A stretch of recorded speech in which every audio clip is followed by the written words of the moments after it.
Spartans! What is your profession?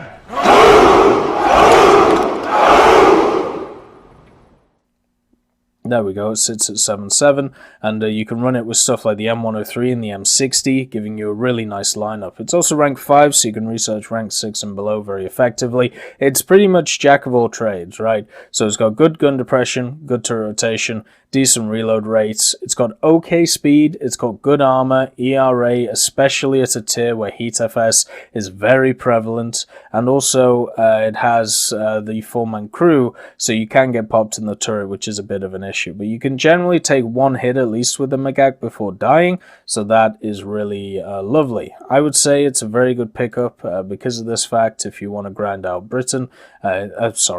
America, just because of its survivability and the fact that you get so many smokes and you get so many additions compared to everything else, even when the other M40, and you also means that you don't have to play stuff like the Pattern 2 or the Pattern 3, which can be a real slog, especially when they're stock. The next vehicle is the XM1. I would say it's the best ground premium in the game, hands down.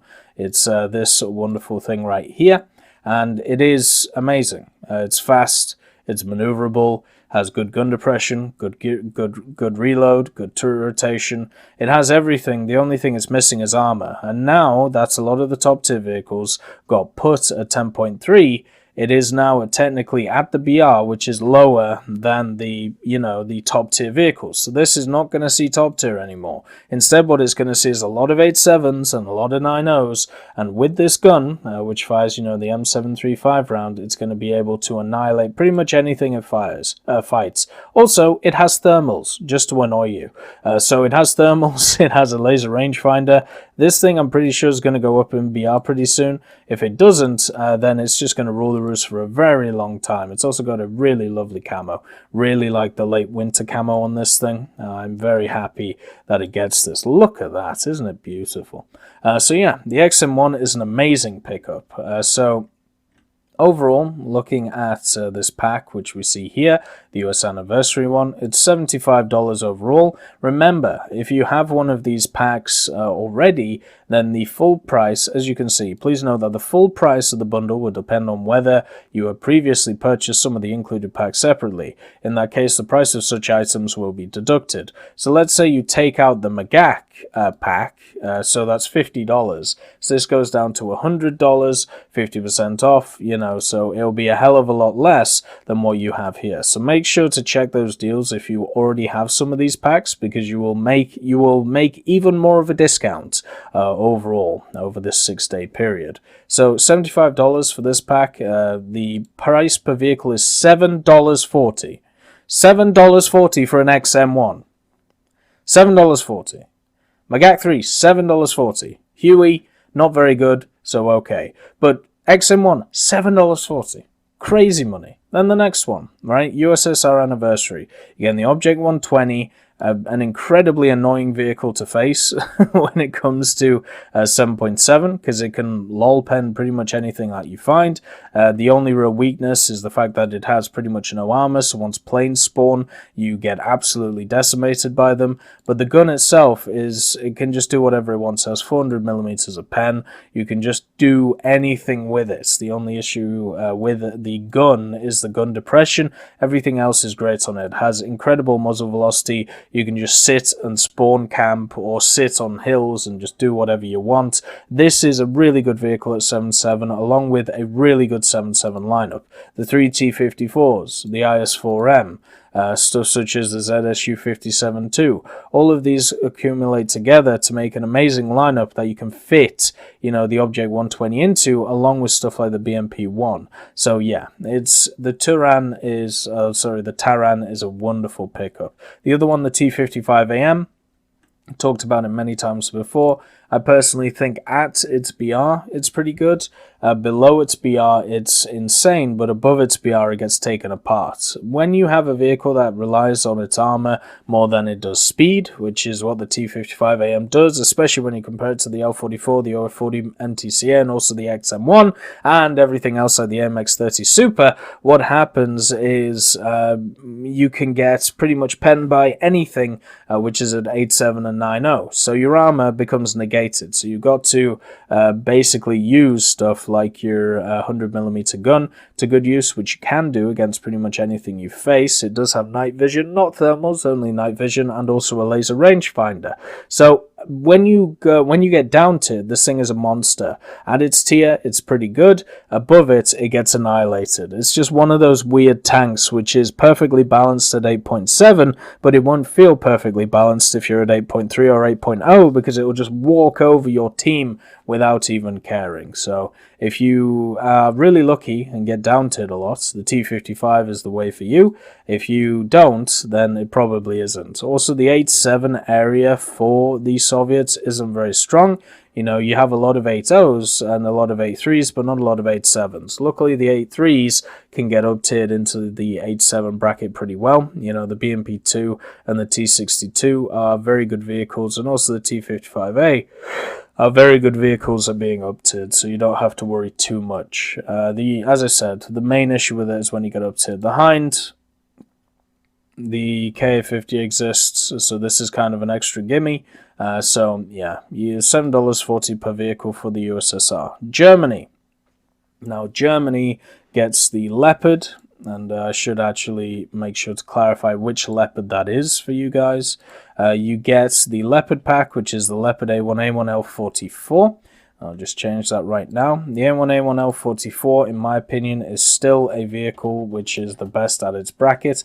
Now that the addition of the OF40 MTCA has gone up in BR, now it's only a question of is it better than the Super, the MX30, and I think they're on pretty equal ground. The L44 has access to, of course, the Rheinmetall 120mm, also has access to thermals, because screw you, everyone else at 8.7, Germany has to have its fun. So it's at 8.7 you have an amazing lineup for Germany as well. You have the Gepard, the Begleitpanzer, the TAM, the Leopard A1A1. It is one of the nicest grinds in the game, alongside I suppose the VT12 if you really want to use that thing, but it is one of the nicest grinds in the game, and just on top of that, having this insanely good premium with night vision in the form of thermals just seems unfair. So the A1A1L44, I'll always sing its praises. It's an amazing vehicle to face and have on your team, and it makes the game incredibly easy, just because it has 393mm penning rounds along with really good muzzle velocity. So yeah, if you want a cheap alternative to some of the German vehicles that are sat there at the higher BRs, this is definitely one to go for. I would say it's probably a no-brainer at this point. The BO 105 CB2, it's worse than the top tier Mi-28, so they're just trying to put it into this pack to get rid of it. And the Seahawk's an interesting one. So the German Seahawk is the version of the Seahawk which actually has air-to-air missiles on it. You can see it's sat at 8.0. It's one of the lowest premiums with air-to-air missiles in the form of AIM-9Bs, and it also is a vehicle which doesn't go incredibly fast, but goes fast enough. It's also quite small, so hard to hit, and with 4 Hispanos on it. I know a lot of people don't rate the Hispanos, but I think they're really useful on stuff like the Meteors, and at 8.0 you face a lot of stuff with the Meteors.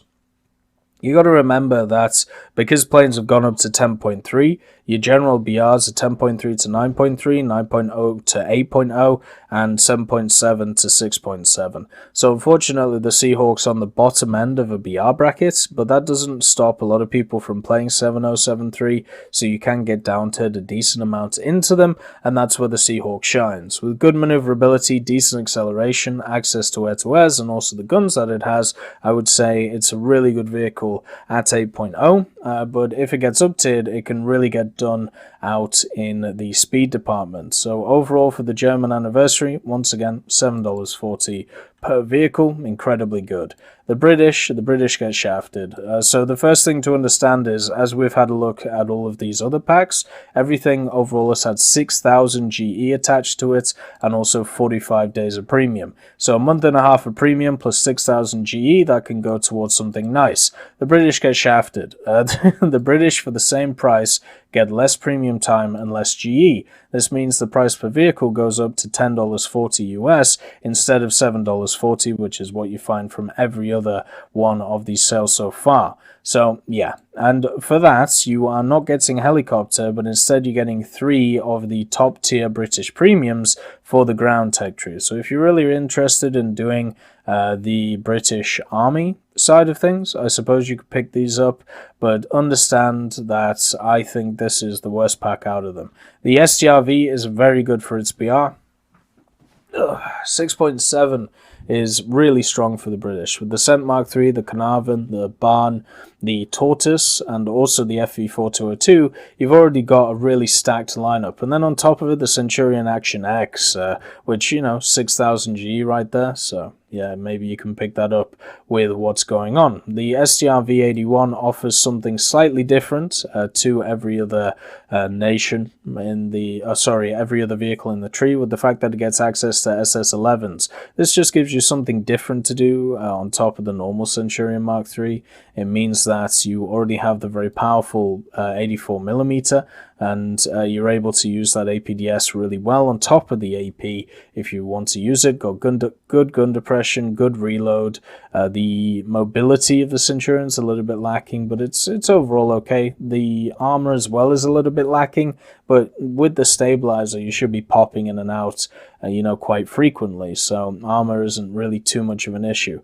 The SS11s just give you an extra factor over the one in the tech tree, and I'd say it's very good for that. So yeah, if we're comparing the Centurion Action X to the Sdr V81, the Centurion gets a little bit more armor, whereas the Sdr V gets SS11s. At least for me, I would pick the Sdr V over the Centurion just because of this fact. The next vehicle being the Avery. The Avery is a donk machine. It is designed just to have fun in. This is not a serious grinding vehicle. I know a lot of people keep telling me it is. It isn't. It's just one of those vehicles that, let's say you want to have fun with mates, you know, go out and do it. It does have access to smoke, a decent amount of ERA and protection, but at the same time it gets access to a HESH shell, which obviously doesn't have good muzzle velocity, and when you're at 7.0 and above, or you know, getting up there, you normally have quite much larger maps going on. So these HESH shells don't really help because you can't really lob them at accuracy at great distances. On top of this as well, with the Avery, it is a vehicle which has an incredibly long reload and also no stabilizer for the gun. So for me, it's just a no-go overall. The Sho't delay for its BR of 8.3 is a really good vehicle. It has access to the Shah cannon, which has really good heat FS and also really good APFS DS. The problem is being at 8.3 for this vehicle because a lot of its competition is 8.7, 9.0, and what we're talking about there is the premiums that are around. The Sho't comes in at probably the worst rank 6 premium in the bunch, just because it doesn't really improve too much on the Centurion chassis.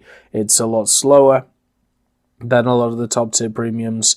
The armor that it gets, the ERA, is useless against the APFSDS that everybody is using, and also the characteristics that it has, which are good, like the 10 degrees of gun depression or the reload, a lot of other machines have already. So for me, the British offerings are very weak this time, and also, of course, they are more expensive than the rest of them. The Japanese anniversary, $72. You get the Ho-Ri, the Type 74, and the H1S. So once again, less when it comes to the G and Premium, but at the same time, it's less overall. So it's only $72 instead of $75. So you can see here, $75, then Japanese, $72. The Ho-Ri, so the Ho-Ri prototype, as it's known, is a vehicle which is pretty fun. At 6.0, you can run it with stuff like the M4A1 and also run it with the STAs. You can obture it as well if you really feel like, but I don't think it's a good vehicle in an up tier because it struggles to pen heavies, and that's the main issue with it. After the DeMar formula was put in, the APHE started to really struggle for the Ho-Ri. The production one is still fine, you know, because it has a slightly different gun, slightly different shell, 30 more millimeters of penetration, but the Ho-Ri prototype, the problem it has is it doesn't really have the armor to stand up to things, and at the same time it doesn't have the gun to deal with heavies. A tank destroyer that cannot deal with heavy tanks is not a tank destroyer that I feel comfortable in, so therefore that is at least a no-go for me. The Type 74G, though, is just a very similar version to the Type 74 that you find in the tech tree. Has one of the best rounds for 8.7, the Type 93 round, 405 millimeters of penetration. Goes really quick, has really good reload. The only place it struggles is gun depression, but then you've got to realize that you need to use the mechanics of hydrodynamic suspension to be able to push yourself that extra level and get even more than 10 degrees of gun depression. Turret rotation is good. Overall, this is a great 8.7 premium. Is it the best? No, that goes to the A1A1 L44, but the Type 74 is very respectable in what it's able to do. Then the last one is, of course, the H1S, the Eurocopter, and the H1S, the Kisarazu. It doesn't just come with a cool skin, as you can see here. It also comes with a unique model of the pilot, which is something that you don't see too much in War Thunder, and I think should be supported. So the Kisarazu, also we're going to see a Japanese helicopter tech tree at some point, so the Kisarazu being at 9.7 is going to be useful, you know, going forward. It's going to be something that, you know, it's going to go up against a lot of air-to-air stuff, but at the same time, it's pretty good at ground pounding, and I'd say it goes really well along with stuff like the Type 90 and also stuff like the Type 16. So I like this pack overall, and also it's $9.40 per vehicle. The Italians are also $9.40 per vehicle, and you get an interesting offering. The M26 Pershing, which is there. This is the DC Ariete version, so it's the same as the standard M26 in the American tech tree, which has the 90mm. This one right here, 6.3. And the problem with the M26 is the same problem I have with the Ho-Ri. It struggles to pen heavies, so that just means that at a very heavy dominant BR of 6.3, 6.7, you know, T29, Tiger 2 SLAR, IS-2s, and then other machines from other nations like Carnarvons, which have stabilizers. The M26 struggles really hard against those machines because it just can't pen them.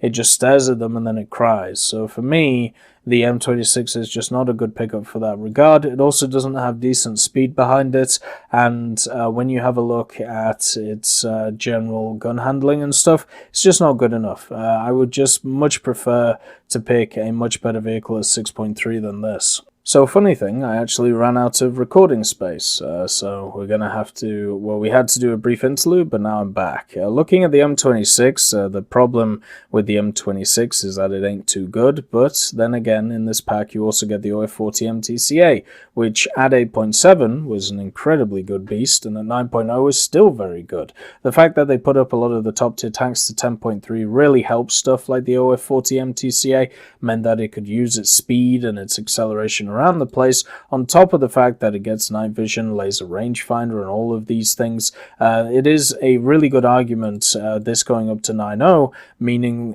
for stuff like the L44 eventually going up to 9.0 and stuff as well. But with the extra little bit of armor that this machine has in the turret, it seems to make it completely different to everything else, meaning that for some reason people do better in this machine than something like an L44. Has good gun depression, it has good reload, it has pretty much everything you would want from a top tier premium. It's better than the tech tree version, and also has all of the nice little bells and whistles. So I would say this is a great pickup if you want to grind through Italy. Easily the best pickup when it comes to it for that idea. The next vehicle is the Fiat G91 R4. Now, I'm a big fan of the G91. I think it's an incredible plane in the Italian tech tree, and just to add on the R4, the Portuguese one, which has access to AA nodes and also AS nodes, just for a little bit of fun on top of the Sidewinders as well, is really nice to see. Has access to the 450 cals and the engine, the Bristol Orpheus, so it isn't as powerful as some of the other G91s that you see, but at the same time, it's still maneuverable, it's still very flexible, and it will go really well along with the OF40 MTCA, as long as there's no radar-guided AA around the area, which, you know, there might well be. And aerialistic at 8.7, 8.7 seems to be quite a popular BR for a lot of vehicles, so for me, I would say throwing in a premium to that mix is definitely fun to do, especially one which has 4 air-to-airs. For me, it's a great pickup as well. It also has crazy acceleration compared to a lot of the other vehicles in the tech tree. So overall, that's 2 good vehicles for Italy and 1 bad vehicle. 2 vehicles that will make it so you can grind through, you know, basically 2 of the tech trees out of the 3 that are available right now, and it's $9.40 per vehicle. The French, you actually get the best offer in. So the French anniversary pack, it's $6.40 per vehicle. You get access to the AMX30, which is leaving the store, the IAR 316B, which is also leaving the store, and the Super AMX30. The reason why the AMX30 is leaving the store. So it's $72 with 3 vehicles, which has 6,000 GE and 45 days of premium time. This is your best offer that you have out of the bundles. So $6.40 per vehicle overall, and at the same time, you are getting 2 vehicles which are leaving the shop, and the AMX30 is not a bad vehicle. We'll discuss the helicopter in a little bit, but the the AMX30, if you just have a look at it at 7.7, the only difference between this and the one in the tree is the fact that the one in the tree has a 20mm and the AMX30 doesn't. So the one thing that it took a hit on a little bit, you know, a few days ago, is the fact that the heat shell has access to 400mm worth of penetration. Do you want to say something? Why not? Come say hi. Come on. What? Go on. Hello. There you go. Sorry, that was Kit. So the AMX... and that's Bernard. So the AMX30... in the premium nature, yeah, the only difference between it and the other one is the 20mm, which gets replaced by a 50 cal, and also in update 1.93, the heat shell took a big hit. It can only pen 400mm now, where before it could pen a hell of a lot more, but that's still is useful. You know, 400mm will go through pretty much anything that you face. It'll just mean that some Soviet heavies might be able to shrug off a certain amount of the shells. Rangefinder as well, night vision as well, just in case anything goes wrong, and also some nice smoke grenades. I think in order to add into the 7.7 block, if you want to play that block instead of the 801 with the Surbassé, the AMX30, the AMX10RC, it's a good pickup actually. It's a solid machine alongside the AMX30. It's actually one of those good premiums where the premium one is slightly worse than the tech tree version, and normally you don't see that, so that should be congratulating. Now, the AMX30 Super, and the reason why the AMX30 is disappearing.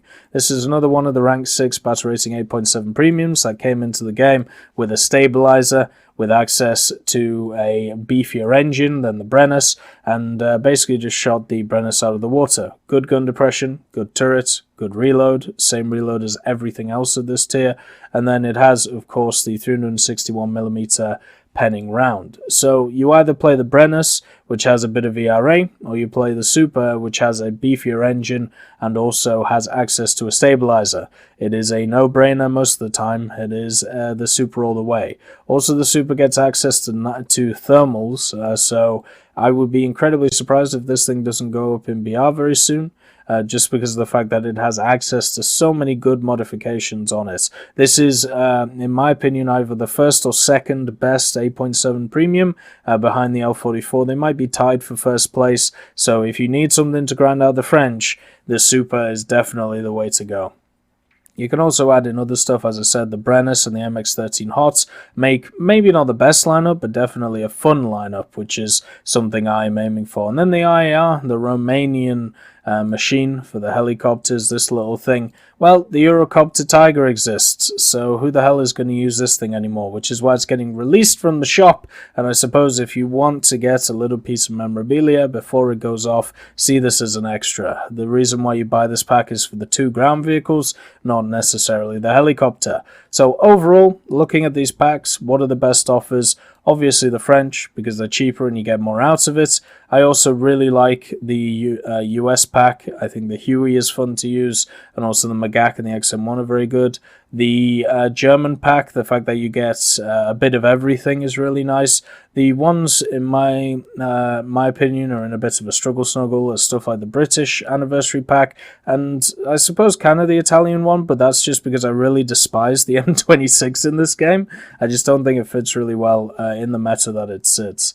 So the other thing is the last part, there are also just individual packs. That's our 50% off as well. And some of these are disappearing, as said right here. So the MiG-15 pack is disappearing.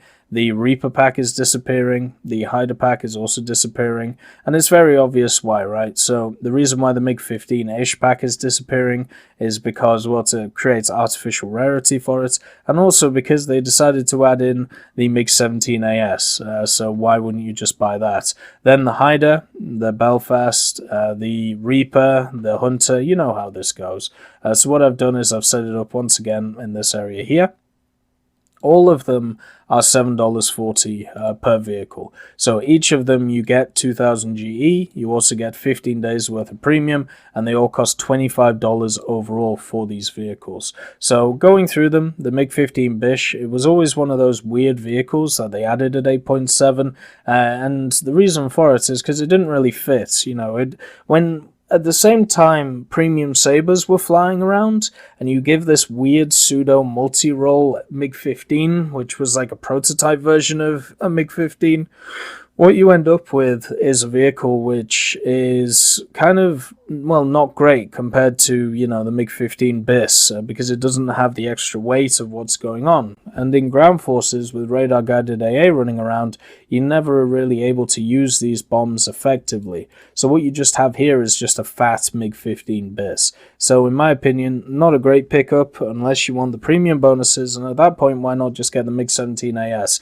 The MiG-17 AS will get downticked into 8.7 a lot, because that's where a lot of vehicles are, so that's, you know, should be an alright thing. The Reaper, so the Reaper, if the MiG-15 Bish was the odd one out, the Reaper was the odd one out. And the reason for this is because everything else was around 9.0, and this thing sat itself at 8.0, because it's just an F Mark 8 with access to different secondary ordnance. It wasn't as fast as everything else, it didn't have the guns as everything else, it just has the 420mm Hispanos, and it was more of a secondary weapon machine. So if you really want to take this with stuff like the Chieftain Mark III, you can do. It's a pretty good plane in ground realistic. In air realistic, it's also not too bad, apart from the 8.7s that you face. You know, there's a lot of Sabres and a lot of G91s at 8.7, so if you can get down to it, the Meteor is really fun. It's a flexible aircraft. It's one of the more maneuverable jets that you can play. I would personally say it's one of my favorite jets to play, but at the same time, if you get up to it, you go up against a lot of enemies that can just eat you. So it's not too fun. So just looking at it from the point of view of the secondary weapons, it's pretty good in ground realistic if there's no radar guided AA, and in air realistic it's pretty good at just gaining some points. So if you need something just to grind with from rank 5 to 6, you know, and all the rest of the tree, and you're okay with turning your brain off and not worrying about your KD, the Reaper's not a bad pick. The Kiyashimo, this is of course the Japanese destroyer. The Kiyashima that you see right here, 4.3.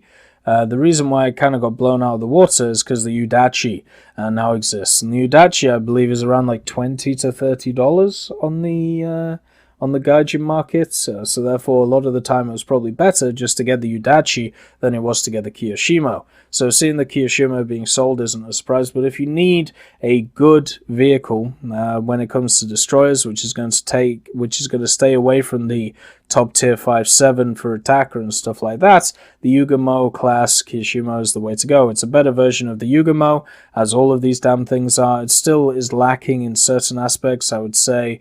Its main armament is definitely lacking with the 627mm, but everything else is pretty good on it. The next vehicle is the Hyder. The Hyder, for me, when it comes to its historical context, I'm really happy to see it. It's also just a better version of the tribal class that's in the tech tree. Wonderful stuff. Really happy you added in these, destroyers. And overall, I'd say it's a pretty good vehicle. The only problem with it is the placement of the guns. I really don't like how the placement of this back gun basically means that you can't just tilt, 10 or 20 degrees to one side and get all your guns on targets. Instead, you have to tilt even more, exposing your side. And since this thing doesn't have a lot of armor, you can get, battered by a lot of large ships. Once again, 4.3, so you don't get into 5.7. Wonderful stuff. And if you're interested in British Naval to grind, it's not a bad pickup since the HMS Tiger is so expensive. The Sabre Pack. Now, the Sabre Pack, the Skyblazers one, you also get a unique pilot model for this one. So just like the H1S, you get something a little bit extra, which is on top of the decals and stuff that you normally get. The Skyblazers, Sabre is sat at 9.0. The reason why it is sat at 9.0 is because it doesn't have access to AIM-9Bs, so no air-to-airs on this, but it's still a really good vehicle. Incredibly maneuverable, good acceleration past it, good guns on top of that, and it has pretty much everything you would need out of a Sabre, and it misses the 10.3 supersonics. So overall, sitting at the 9.0, 8.7 area really benefits it. So you're going to face a lot of other Sabres, and Sabres generally are very good at this BR, just because of their defensive flying capabilities. So I'd say it's a pretty good pickup, personally. And also, look at those rewards, 696 and 720. Oh, they're through the roof for the Americans when it comes to the air. That's also set at $7.40 per vehicle, $25 overall. When it's discounted. So you can see that there is a lot of offers going on right now, a ton of stuff when it comes to the anniversary sale. When it comes to these packs, I would definitely say the ones to pick are the Hyder and the Sabre. I don't have too much faith in these two, and I really don't like the 127mm from the Japanese. So these would be my two picks out of this list. That is the anniversary sales for PC War Thunder this year. They go until the 8th of November. You've got a bunch of time to decide what you want to buy, but just make sure to get the choose your own discount thing sorted so we know tomorrow what people have picked. On top of this as well, remember, you console guys, you also have some packs that are on offer as well. Don't miss out on top of everything. I hope you all have a wonderful day, and I'll see you next time. I'd just like to thank Ambrosius McClellan, B. Young, Blackie, Daniel Stanton, Jay Wilt, John Ryman, Joseph Anders, Martinez, Moxie, Super Cacti, Uyans Terry, Elove Goat, and Seductive Trash Can for supporting the channel.